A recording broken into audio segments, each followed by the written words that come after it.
Okay, so to make homemade stock for the matzo ball soup, I have in here just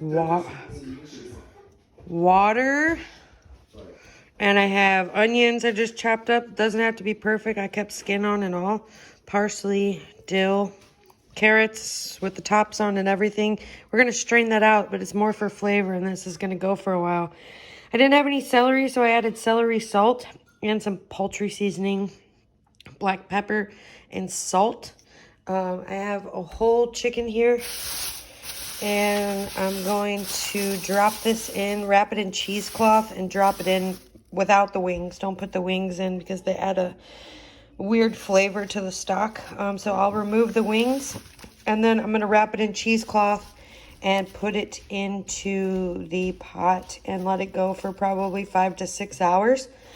And then just pull the chicken out, and by that time all the good stuff will be off of it. So I'm gonna go ahead and do that. And okay, so I took the wings off and the skin. So it's important to take the skin off the chicken because it'll make your stock extra greasy.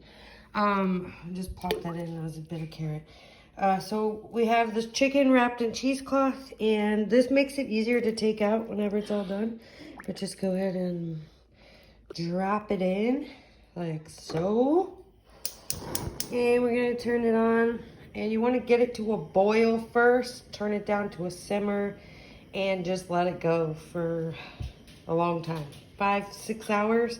That makes the best stock. Can't rush it.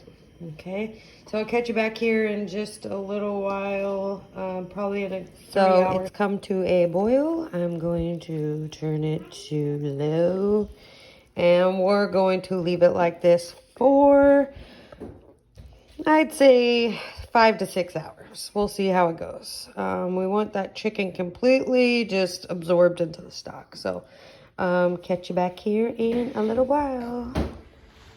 Okay, so we've had the stock cooking for 5 hours now. You can see everything's pretty cooked. This is why I say to put the chicken into the cheesecloth so we can just lift it out just like that. It's going to be really messy and it's hot, so be careful. Make sure your trash can is near. You can save this, but you've actually just drained all the flavor out of this chicken, so it's really useless now. So we're just going to throw it in the trash like so. And then I have here an extra pan and my strainer, and I'm going to strain all the other stuff out of it here. So remember, it's hot, so be careful. Go slow, as slow as you possibly can.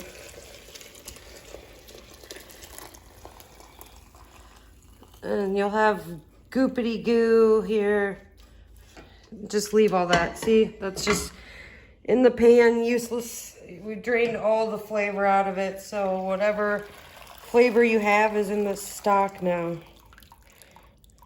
or the broth that we're gonna use for the matzo balls. So now we have this. It's perfect. Now, stop. Okay, so we're going to make the matzo balls now. According to Jewish grandmothers, this can make or break your soup. So I'm going to show you some little tips here. I went to the grocery store in the kosher section and got matzo ball mix. You can also do matzo meal, which you can use with seltzer water, egg, and vegetable oil. This one's a little bit simpler. Calls for 2 eggs and 2 tablespoons of vegetable oil for 1 packet. We're going to use 2 packets because I have a lot of stock. So I've emptied the 2 packets into here, which is the matzo meal. And first, in a separate bowl, because we're doing 2 eggs per packet, so I'm going to use 4 eggs. And we're going to put them into this bowl here. And you're going to beat the eggs with the vegetable oil first, and then add in your matzo meal or the matzo mix. Okay, so I have the 4 eggs in here. I have 4 tablespoons of vegetable oil. I'm just going to pour it in. just like so.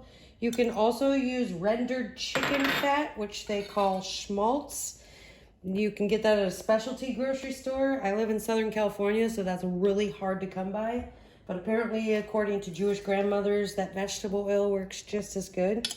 So you're gonna beat this first together. Oh, make a mess too. Kind of get it nice and frothy. This is gonna make your, there's floaters and there's sinkers when it comes to matzo balls. The more you whip your eggs is gonna determine whether they float or sink. Okay. So we got it all whipped up till it's frothy like this. So you see bubbles. Okay.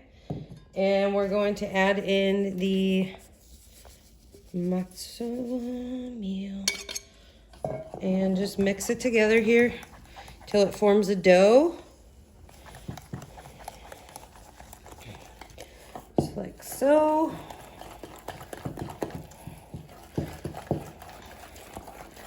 can see there.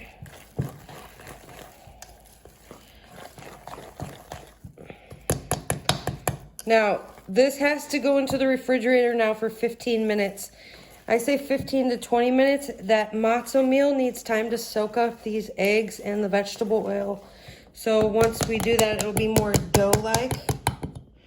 So what I'm gonna do now is I'm just going to cover it and I'm gonna put it in the refrigerator for 15 minutes and then I'll show you how to cook the ball. Okay, so now that we've made the stock and we have the matzo ball dough into the refrigerator, I'm going to cut up some carrots and celery. This is going to go into the broth and be basically like a garnish right before you put the matzo balls in. So we're going to I just slice down the celery like this. Like so. And it doesn't have to be perfect. Again, it's a soup, but just want to kind of make it like a medium dice like that.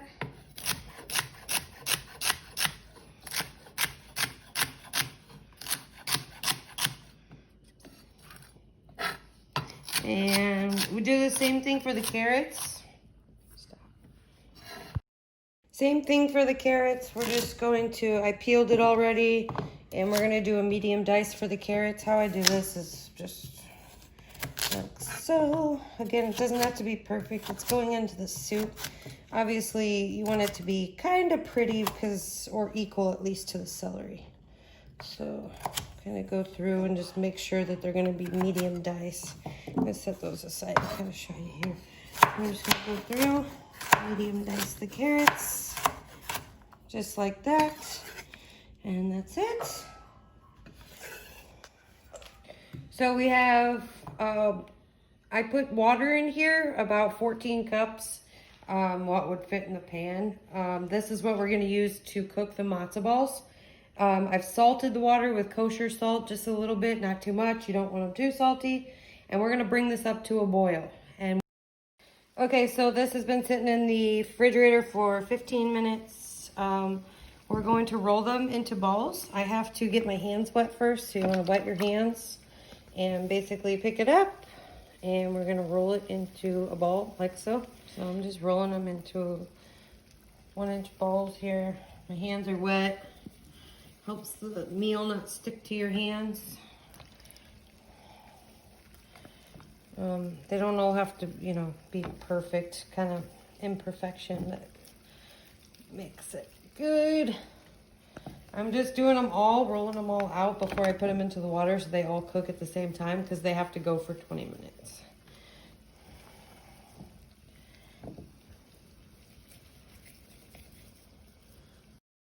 Okay, so I have them all rolled out. I have my water boiling. We're just going to drop them into the water here. Salted water again. And I have heard that the secret to these to make them perfect is to close the lid, turn it down, and no peeking. Don't lift the lid, it'll ruin the matzo ball. So we're gonna set the timer literally for 20 minutes. And we're gonna let them go. No peeking.